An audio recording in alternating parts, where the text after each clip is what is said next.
Induction मिले। सत्यापन करेंगे। महुआ मित्रा,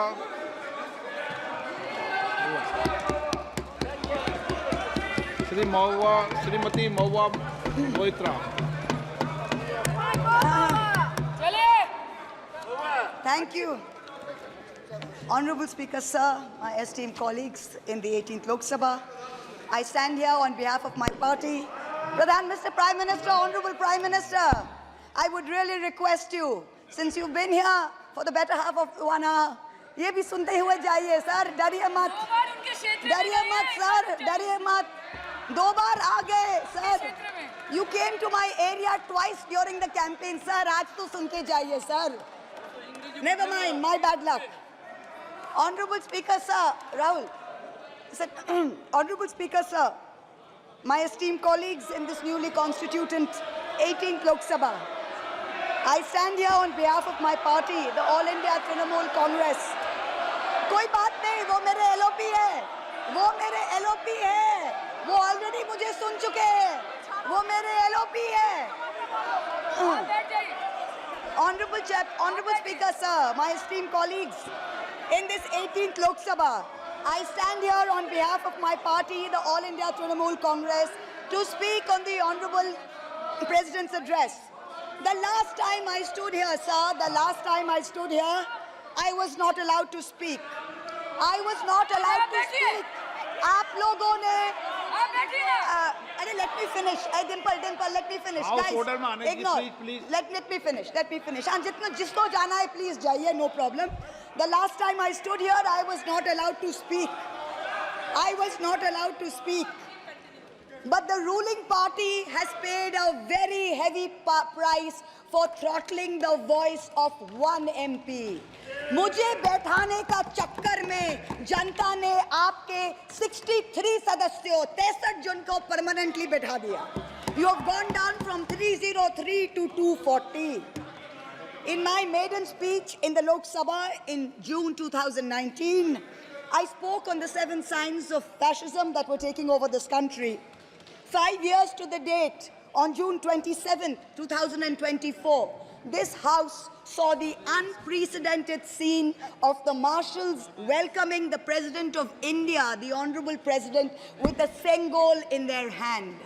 The Sengol is a symbol of the supreme authority of a monarch.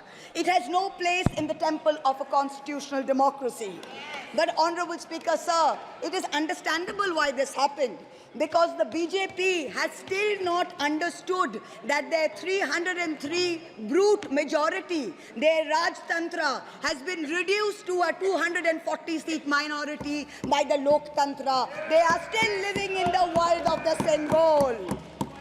This sudden changed reality, this new reality, is yet to sink in for the treasury benches, and especially for the speech writers of the Honorable President's address.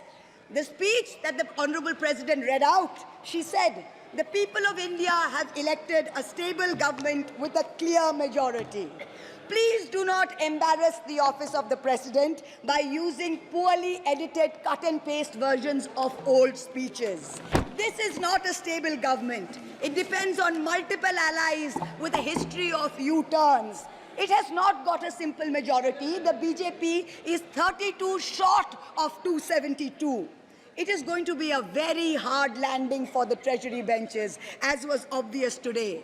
This time, there are 234 warriors this time, firmly united, and we have walked through fire to walk through these doors, so you will not be able to shut us up this time the way you did last time. There are numerous statements in the Honorable President's address that defy even a tenuous link to truth and to reality. Like in my 2019 maiden speech when I spoke in 7 signs, today I have picked out 6 themes from the Honorable President's address, and I will analyze how each of them is an exercise in fallacy and exercise in untruth.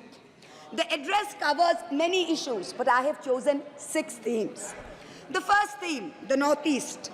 The Honorable President's address says that the government has increased allocation for the Northeast by 4 times, has worked for increased and lasting peace in the area.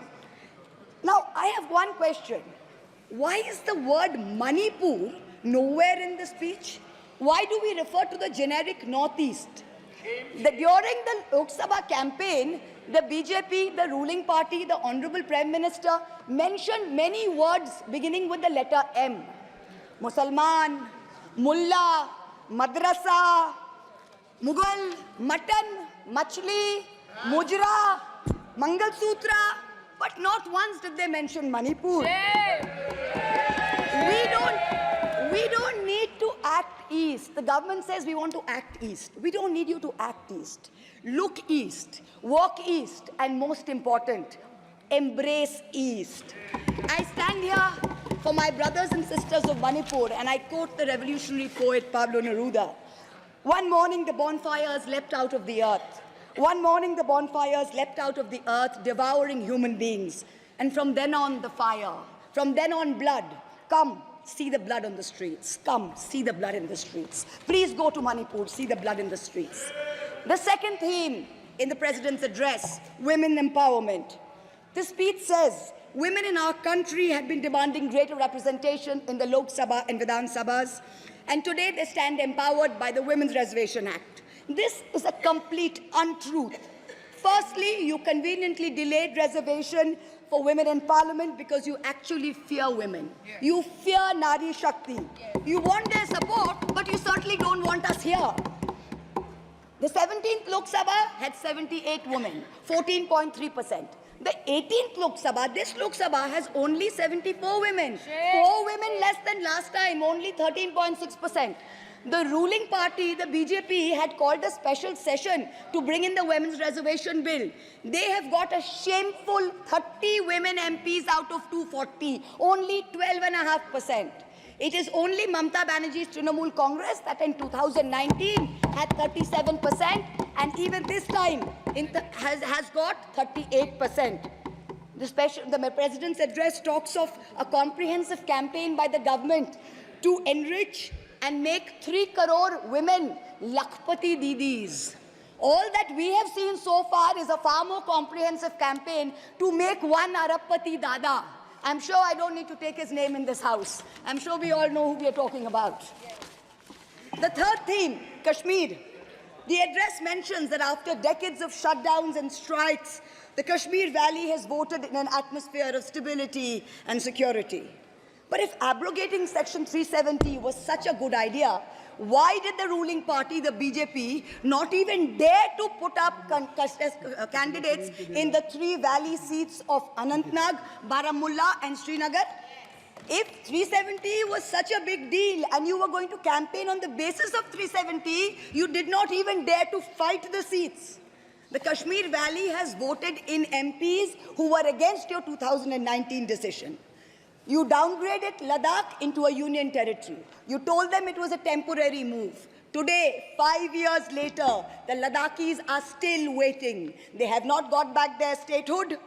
You have not given them a legislature. You have not included them in the 6th schedule. You have not given their demand of 2 separate seats of Leh and Kargil.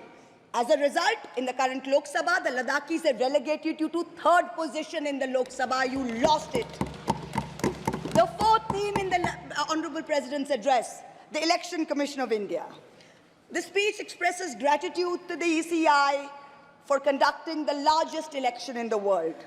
With all humility, with no intent to denigrate the office of what used to be the august constitutional body of this land, let us as members of this opposition put on record that we won in spite of the EC, not because of it.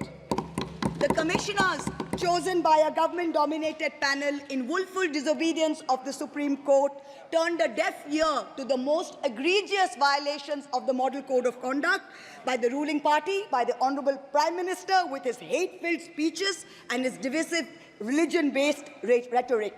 This country has been ashamed and disgusted by the language used against minorities during this campaign.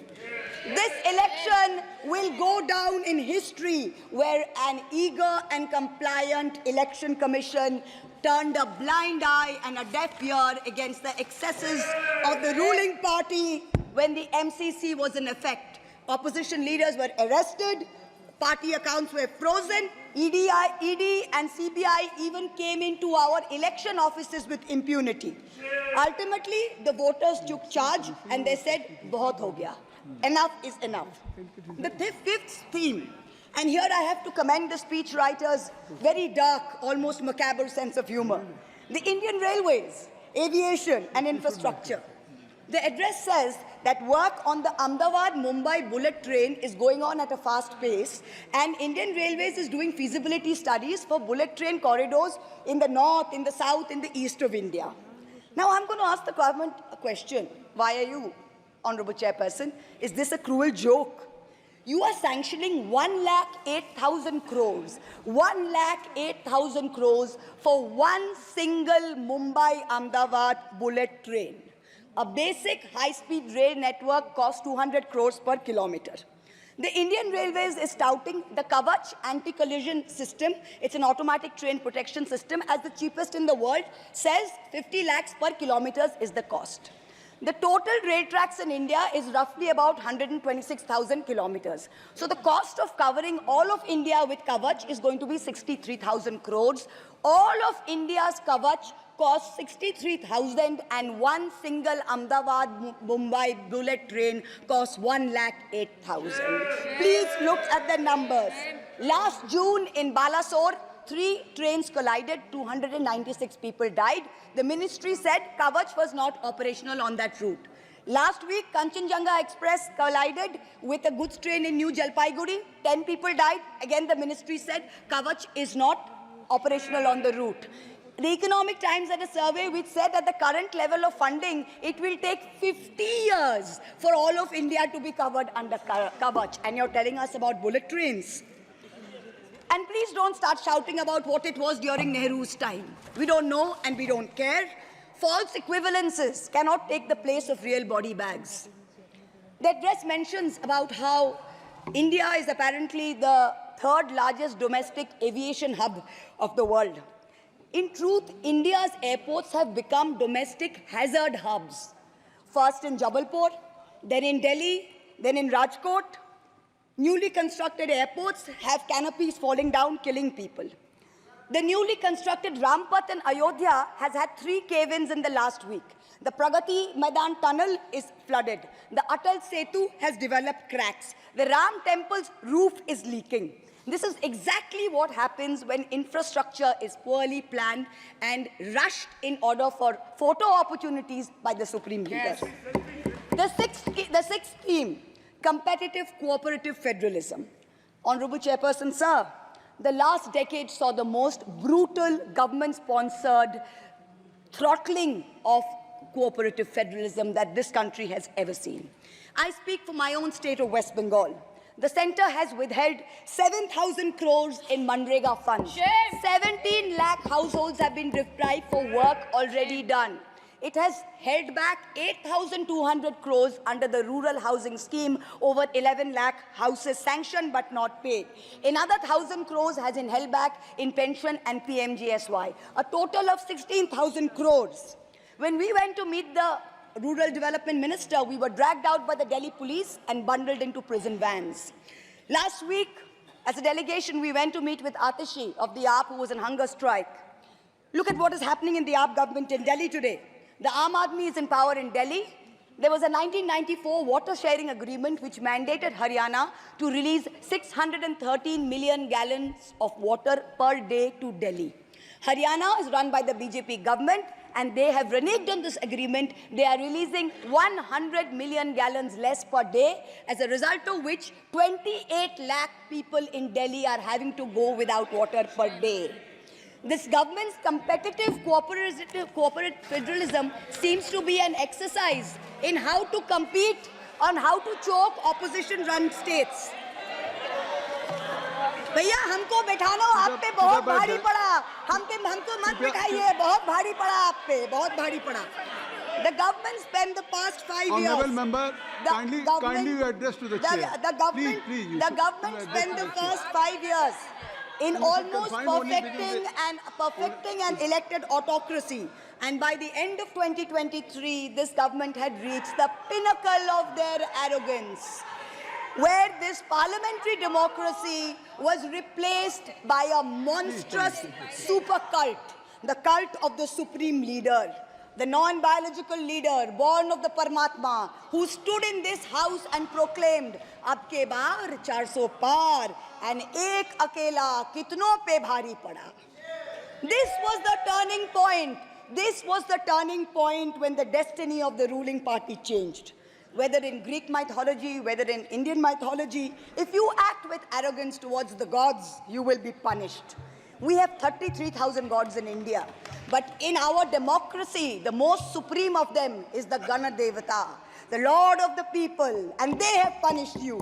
You may have formed a government again, but yours is a Pyrrhic victory, a victory which inflicts such a devastating toll on the victor that it is tantamount to a defeat. In Bengal, the supreme leader started his Vijay Sankalp Yatra on March 1st in the constituency of Arambagh, then came to Krishnanagar, then came to Barasat, ended on May 29th in Calcutta. मेरे ऊपर तो विशेष कृपा की उन्होंने दो बार आए. The BJP lost all these seats. The Honorable Prime Minister did 23 campaign meetings in Bengal and lost in 20 seats. In Maharashtra, the Honorable Prime Minister campaigned in 18 seats. The NDA lost in 15 of them. Ek akela kitno pe bhari pada. In Punjab, he campaigned in Hoshiarpur, in Jalandhar, in Patiala, in Gurdaspur. The BJP all lost all the 4 seats. Ek akela kitno pe bhari pada. In Rajasthan, he campaigned at Banswara with the most disgraceful references to Muslims. In outright violation of the law, the EC kept quiet. Not only did the BJP lose Banswara by over 2 lakh votes, the BJP, which had won 25 on 25 in 2019 and won the state government only months ago, came down to 14 seats. Ek akela kitno pe bhari pada. 3 states, Uttar Pradesh, Maharashtra and Bengal, account for 170 seats. That is exactly 1/3 of India. The BJP won in only 54 of them. Ek akela kitno pe bhari pada. In 2019, the Prime Minister, the Honorable Prime Minister, had taunted the now leader of the opposition by saying that he must have used a microscope to find that one single seat in India where the minority were in majority. Honorable Chairperson, sir, it is so ironic that today the majority needed no microscope to turn the BJP into a minority. जहाँ भी majority है, वहीं आप ही minority बन गए. आप तो घुस-घुस के मारने वाले थे ना, इस बार तो जनता ने घुस-घुस के मार दिया. The treasury benches have always claimed that the opposition lacked in hard work and in merit. We are all part of a Parivarvad. We are dynasts. Whereas they are proud to be part of a meritocracy. They are proud to be part of a Modi ka parivar. How ironic is it today that 20 ministers in the union cabinet are dynasts? How ironic is it that the Honorable Prime Minister has to take to social media himself to tell people that no, it is not Modi ka parivar, it is NDA, the Nitish Naidu Dependent Alliance. In January, the Honorable Prime Minister consecrated the unfinished Ram temple in Ayodhya. He said he was tasked with the divine duty of bringing Ram Lalla home. The Ram Mandir was going to ensure that not only would the BJP cross 400 seats, but that this government would last 1,000 years. The last time in history that we heard of a 1,000-year vision was during the Third Reich. This was the second time that we've heard of it. But then ultimately, Lord Ram said, stop, not in my name. Oti dorpe hoto Lanka. Too much arrogance, too much pride caused you to lose the kingdom of Lanka. The BJP lost in Ayodhya, Faizabad, where the temple is. It lost in Banda Chitrakoot, where Lord Ram meditated. It lost in Shravasti, where the son of the Honorable Prime Minister's ex-secretary said, my father has built the temple, campaigned in his name, you lost there. All the seats around Ayodhya, Basti, Sultanpur, Ambedkar Nagar, the BJP lost. ये तुम लोगों के नाम जपों में पहले सा आराम नहीं. ये तुम लोगों के नाम जपों में पहले सा आराम नहीं. जबरदस्ती के जय श्री राम में सब कुछ है, पर राम नहीं. जबरदस्ती के जय श्री राम में सब कुछ है, पर राम नहीं. Today in India, there are 2 types of leaders. Those of us who come via the voting machine, And then there are many who come via the washing machine. There are still people who say, wait, you don't know Modi ji. Wait 6 months and see. The BJP will get 300 members. To them I say, no, this will not happen this time. Because every potential turncoat will have to choose between temporary greed or fear and between permanently becoming politically irrelevant. So you can offer you can accept a temporary offer of a ministry, you can accept a temporary settlement of an existing trumped-up CBI or ED case, and you can switch parties. But when you go back to the electorate will punish you. Most turncoats have been punished by the electorate. Also this time, India has very large, solid bloc components. The Congress has 100 seats. SP has 37 seats. Trinamool has 29 seats. DMK has 22 seats. NCP and UPTA have 17 seats. So this is not a ragtag bunch of members that you can lure away. This is a solid bloc. So yes, it's a question of time. But the question is not whether they will get 300. The question is when people will join us and we will cross 272. The ruling party's politics have always been along the lines of religious hate and ethnic divisiveness. But even at the height of their power, when they got 303 seats, 1 out of 2 Hindus had not voted for the BJP. This time, even in their core Hindi heartland, their core voters have deserted them. The Muslims in India, over 250 of them called infiltrators, called terrorists in the land of their birth, waited silently, patiently, and bided their time. And in one voice during this election, in every state, they stood up and they told the government, and I quote the poet Puneet Sharma, "Hindustan se mera seedha rishta hai. Tum kaun ho be? Tum kaun ho be? Kyun batlau tumko kitna gehra hai?" The Dalits, whom the BJP paid lip service to for so many years, realized that even the talk of 400 seats meant that Baba Sahib Ambedkar's constitution was in danger, and they deserted the party. The Marathas, whom the BJP coalition had tried so desperately to woo, realized that their promises were worth nothing. The BJP and its allies lost 7 out of 8 seats in Marathwad. The Jats, the careers of their youth at risk with this ill-conceived Agniveer scheme, their farming livelihoods threatened, their female wrestlers manhandled. They vented their ire at the ballot box. Ultimately, it was the BJP's policies of exclusion, not inclusion. You wanted to exclude everybody, and that was your undoing. You didn't need Muslims. You trampled on Dalits. You ignored farmers. You ignored Jats. You marginalized Kashmiris. Well, they consolidated their voice during this election pan-India, and today they don't need you. That's the message they've given you during this election. ये देश ही अपना हासिल है जहां राम प्रसाद भी बिस्मिल है. मिट्टी को कैसे बांटोगे? सबका ही खून तो शामिल है. That's what they said. You can't divide us. You can't do it anymore. This new India, this new frame of reference is going to be very hard for a lot of interest groups. Perhaps the first casualty is the legacy media. The Godi media was its own worst victim. The brown-nosing TV anchors and online trolls lied, spread fake information, amplified the government's propaganda. So-called psephologists who actually had printing contracts from the government of India were on TV 24/7 acting like the election was a done deal. There was no need for voting. The BJP had already won. Media moguls organized conclaves where they prostrated themselves before the Vishwa Guru. Anchors used staged interviews and set up scripts.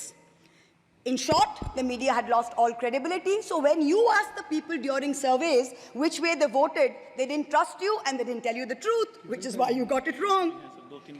Ram Kamal Jha, the editor of the Indian Express, remarked that some media owners were so comfortable on their knees that it hurts to stand up. To them we say, please stay where you are. There is a new generation of journalists in India today with spine, with integrity, and with courage. A media you have done your best to silence with fake cases and attempts and censorship, but they have survived and they will thrive in the digital space. I will also touch upon another pillar in our democracy, the judiciary.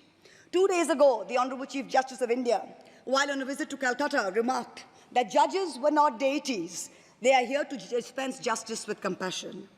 Just as one can't be partly pregnant, you are either are or you're not. Justice and democracy too must be absolute. They cannot partly be in effect. The retirement age for High Court justices is 62, and the retirement age for Supreme Court judges is 65. Now, this has unfortunately contributed to High Court judges kowtowing to the Supreme Court Collegium and to the government for a last-minute elevation to be able to serve for 3 more years and then qualify for further sinecures, such as the head of the Lokpal, the head of the National Human Rights Commission, chairman of various tribunals. It has come to such a state that opposition leaders framed in politically motivated cases are denied and bail and denied justice simply because judges are even scared to touch their case for fear of offending the government.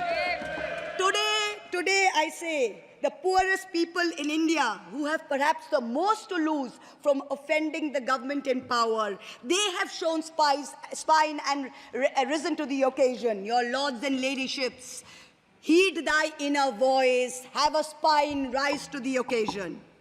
7 months ago, on the 8th of December, this house was transformed into a Kurusabha, presided over by a blind Dhritarashtra, where Dushrasan Darbaris made every attempt to disrobe Draupadi. The ethics committee that voted to recommend my expulsion on the 9th of November, they voted 6-4, had 10 members and 1 chairperson. Of the 5 Lok Sabha members from the BJP, 4 have not returned to the House. The chairperson, a BJP member, has also not returned. The Congress turncoat from Punjab who voted against has also not returned. The BJP lady MP from Maharashtra who started the debate in the House on behalf of the BJP has also lost. Much like Lord Krishna protected Draupadi, the people of Krishnanagar have protected me. In the last year, a lot of people look at me and say, oh, Mahua, you must have lost a lot. You lost your membership, you lost your house. And by the way, I also lost my uterus due to a surgery. But you know what I gained? I gained what Rahulji said, the freedom from fear. I do not fear you. I will see the end of you. We will see the end of you. Your ED, your CBI, your income tax, your trolls, your media, your bought-out judges, nobody can scare us. The people of India are patient. They will wait patiently for this government to fall. And I hope that whoever writes the next speech for the Honorable President of India will give her the respect and the honor due by not filling it with falsity. This government has dishonored the office of the President by giving her a script that is full of lies. We wait, and the people of India wait, for the restoration of her honor and for the honor of her august office. It is in this hope that I bow my head to the holiest of our books in its 75th year of adoption. Hail the Constitution, Joy Sangvidhan. Thank you.